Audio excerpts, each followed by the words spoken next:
Welcome back to another news video. Summer Game Fest is winding up, and while I'm not reporting on it this week, there are a couple stories that I'm going to share with you all that I found interesting and worth talking about. Also, we're on the eve of Nintendo Switch 2 releasing. I'm going to let the news cycle play out over the weekend, and I will have a full story to share with you all next week. Anyways, this week we're talking about the jaw-dropping Unreal Engine 5 tech demo for The Witcher 4, as well as the release and sort of divisive reception of Elden Ring Nightreign. Plus, we've got a bonus round covering a new D&D game without Larian Studios, a face-palming test of placing ads in Call of Duty Black Ops 6 and Warzone, and some weird drama around MindsEye, an upcoming game.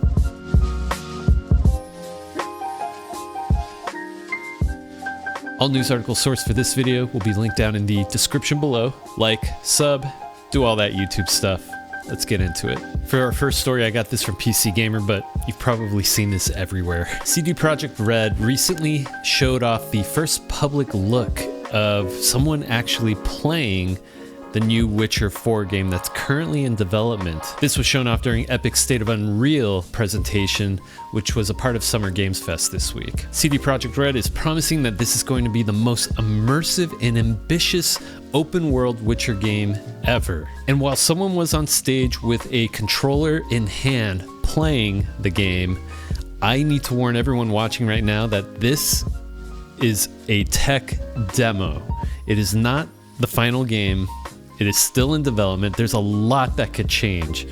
I mean, during the showing, the demo was utilizing developer triggers to swap assets in and out in real time to show off features of the tech that they've been working on with Epic using Unreal Engine. Things are likely to change as they continue development, and I do imagine at some point they will show off some sort of actual real gameplay trailer. That said, it's looking really good. The gameplay demo shows Ciri as a controllable, playable character, and it showcased her engaging with NPCs, talking about monster contracts, and exploring a region called Kovir. Something else is that Kiara Berkeley has officially been introduced as the new voice actress for Ciri. I think she's a nice contrast to Geralt this time around. Most noticeably is Ciri sort of has a more emotive and playful delivery in her lines. She has a bit more character, whereas Geralt was always stern and grumpy. Come on, Roach. Not my best Geralt impersonation, I apologize. As I stated earlier, the game is being developed using Unreal Engine 5, which is a new game engine for CD Projekt Red. And the demo highlighted just amazing graphical detail. And there was a lot of tech that really had me smiling ear to ear as someone who's worked with Unreal Engine 5. The characters all looked amazing. Even Ciri's horse is utilizing this sort of tech where as it's moving, you can see the muscles rippling under its skin. It looked really impressive. Another key feature is the new nanite foliage, which is going to have some major impact on performance gains rendering foliage, especially at the density that they were showing it off in this demo. And to top it all off, all of this fidelity was being shown on what they were stating was a PlayStation 5, the base PlayStation 5. Gosh, I really wonder how this game's going to look on some higher scale hardware like the PS5 Pro or on PC. It was running at 4K 60 frames per second. Now 4K could be upscaled 4K. We didn't get any details on that, but hopefully we get a better tech breakdown in the future. But yeah, this really just confirms a wonderful thing that's come out of the partnership between CD Projekt Red and Epic in utilizing Unreal Engine 5 for their next big game. They are working with Epic's Unreal engineers to improve the technologies that Unreal Engine has to offer.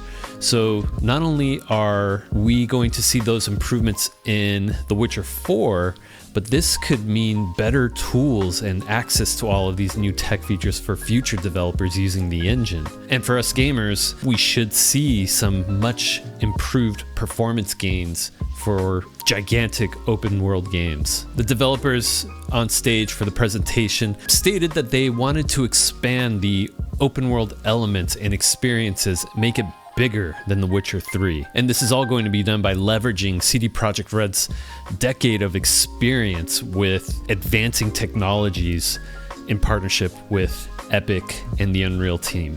I cannot wait for The Witcher 4 to release, but I do have a confession to make here. I've got about 50 hours in The Witcher 3, and I've never finished the game. I think it's time to reinstall it.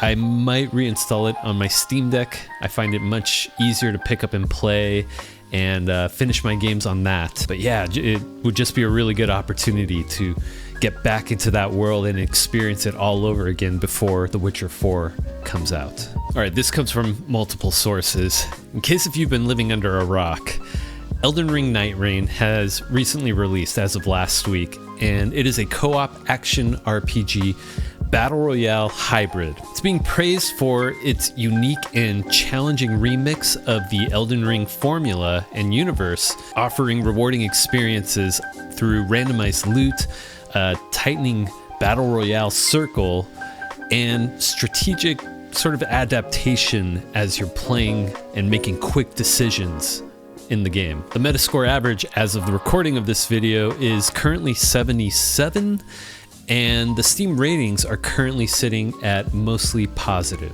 Reviewers and players are generally a bit divisive on the game. Reviewers are highlighting that there are some really high moments in the game. It's extremely rewarding when you play with your friends and finish a round and beat the boss at the end. But they've also pointed out how difficult the game can be at times. This is pretty typical for Soulsborne games that are released by From Software. Everyone always complains that these games are too difficult. So for some pros and cons, let's start with the pros first. Overcoming challenges, discovering combinations of weapons and effect combinations, and of course the payoff of victories, beating bosses, right? That generally always feels good in these From Software games. But the cons, steep learning curve. If you didn't play Elden Ring, you're probably learning enemy attack patterns, and let alone you've got this map that you have to sort of learn and explore and discover all of its secrets. It's also been stated that the UI is confusing. The randomization can be a bit unfair, and it's also worth mentioning that the game engine is still a little clunky. Its jank is all back. The game has some stuttering performance issues, some frame rate latency problems. You'd think that From Software would have tried to tighten all those things up, especially for a game that focuses on online cooperative play. From Software is gonna From Software, I guess. Unfortunately, as of the recording of this video, the game has launched with only supporting expeditions of teams of 3 or solo runners. There are no duos, but From Software is listening. They've heard players' requests for a duos mode, and they have confirmed that it is coming in a future update. No date on that yet. This is great news because you know, for most of us gamers, I think we kind of struggle to not only get 2 other friends to join our games cooperatively, but to do that consistently enough to play the game as much as you want to. That could be a bit challenging if the rounds are also averaging from anywhere as short as 30 minutes to up to 45, 50 minutes. That's a huge time commitment just for one round. And in some cases, some of us only have one other friend to play games with, right? So, hey, no, not trying to throw any shade on you all. I struggle to find friends to play with. I think most of the time I'm the problem. I like to go to bed early, so I don't stay up late to play late with my friends. So, sorry, friends. Anyhow, like I said, duos are coming. That will come in a future patch, including some enhancements to the Night Lord fights in the near future. As for the comment on how difficult the game is, Junya Ishizaki, forgive me if I pronounce that wrong, but he's the game's director, and he has personally soloed every boss, including the final one. On top of that, he's completed all the content without relics. He wants players to know that it is very possible to experience everything in the game solo. This is wild to hear.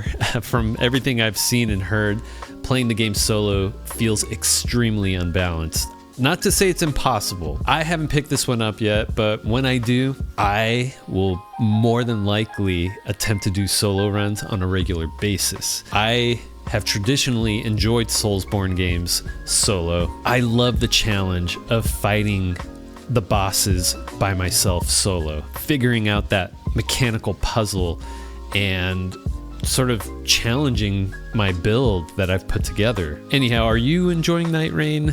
Which Night Runner are you maining? Let me know down in the comments below. Alright, so that wraps up our main news stories for the week, but hang tight, we've got the bonus round coming up with some quickfire news. Also, if you're enjoying this video, consider supporting my channel by subscribing. And while you're down there, hit that like button. It means a lot to me, and I greatly appreciate it, so thank you.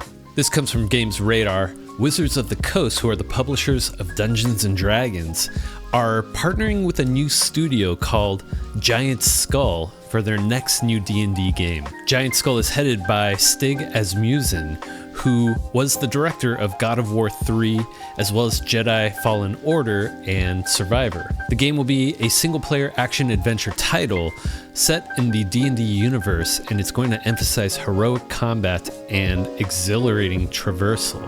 Not sure what that means. Maybe portals, flying. I mean, there's a lot of ways to travel in D&D, so.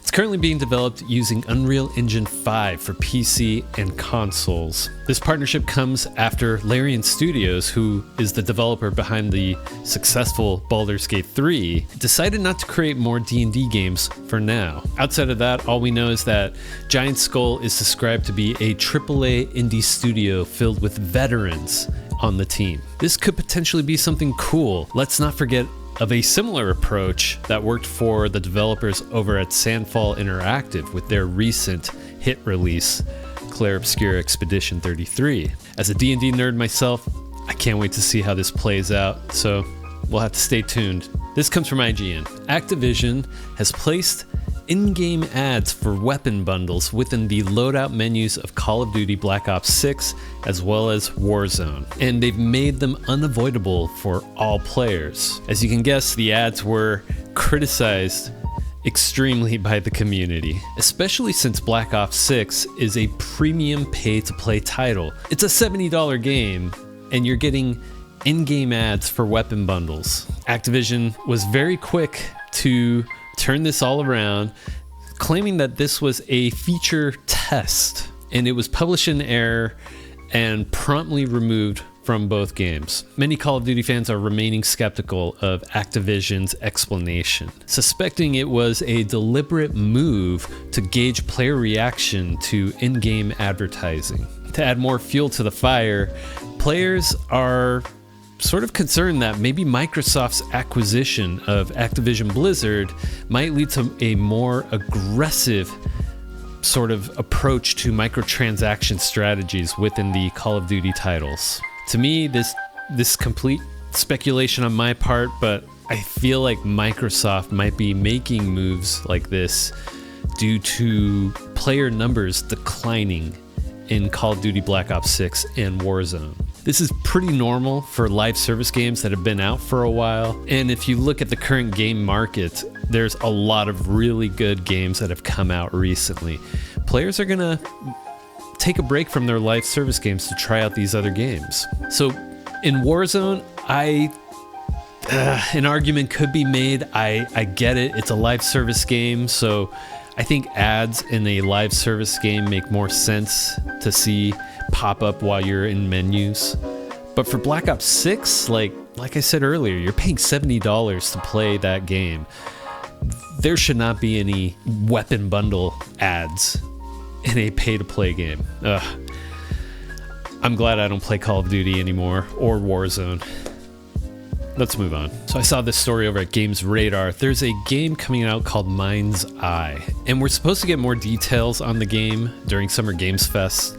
There has been quite a bit of drama surrounding this game. Just 1 week before the release of MindsEye, 2 key executives have left the studio behind the game, known as Build a Rocket Boy. We don't really have any details as to why these executives have left, but admittedly, I would say this is not really a good look for a game developing studio that's about to release a game. Build a Rocket Boy is headed by Leslie Benzies, and they are a former Grand Theft Auto 5 developer. What we do know about MindsEye is that it is a cyberpunk flavored action adventure game. Upon first looks, it looks like a big open world game like Grand Theft Auto, but the developers have made sure to clarify that it's actually much smaller. The game experience is supposed to be like around 16 hours, and it's supposed to feel episodic in its progression. So instead of being able to wander around the city, you essentially start missions from beginning, play through to the end. Feels a little more linear. And I think where the point of contention is here is that a lot of the things that have been shown aren't really showing real, actual gameplay. It feels a lot more like a sizzle reel of the best moments that play out from the game. I actually watched a explainer video that showcases some really cool things, not just in like the game's single player experience, but they are also going to include tools to allow players to create their own levels and story scenarios. Yeah, like I said, nothing really confirmed or stood out like actual gameplay. It seems like a weird situation. There's some other drama revolving around the game. I'm going to post links down in the description if you want to read more into it. But the publisher IO is planning to showcase the game more on June 6th during Summer Games Fest. We'll have to just stay tuned. I'm not going to pass judgment on this quite yet. I think that the gaming community might be overreacting on this. Yeah, we'll just have to wait and see. So stay tuned for June 6th, I guess, to see more details on MindsEye. And that's a wrap for this week's news video. If you have any thoughts you'd like to share in regards to any of these stories, please leave a comment down below. I love reading your thoughts, and I try my best to respond to all of you all, so feel free to leave your comments. If you enjoyed this video, hit that like button, share it with friends, and subscribe for more great gaming content. And if you're looking for more, check out this recommended video right here. Thanks for watching. I'll catch you in the next one.